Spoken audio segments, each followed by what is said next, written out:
Oli aikamoinen tänne tulo matka, että tiesin kyllä, että toi tie on tosi huonossa kunnossa, mutta en kyllä ihan tollaseen osannut varautua henkisesti.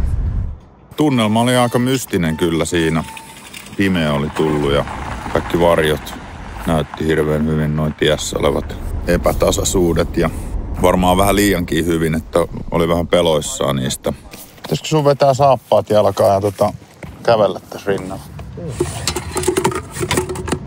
Siinä matkalla oli yksi auto jo jäänyt siihen vähän aikaisemmin. Meitä ehkä joku 2-3 kilsaa. Se oli siellä Marivaaran päällä about. Ajettiin niin pitkälle oikeastaan kuin pystyi. Sitten tuli tällainen joen ylityskohta. Se nyt menee tuo joki tuolla putken sisällä, mutta tässä päällä on sitten aika pehmeätä ja märkää. Ja sitten tässä on keskellä vielä parit isot kivet, mitä nyt ei jaksa alkaa kaivaa enää pois. Sitten on 2 kilsaa enää siihen varsinaiselle parkkipaikalle matkaan. Niin me jätetään auto nyt tohon ja sitten ajellaan se vielä itse asiassa tonne pikkasen ylemmäs kuivemmille maille. Että jos sattuu tulee jotain vesikatastrofia, niin on ehkä paremmat mahdollisuudet sitten päästä pois täältä.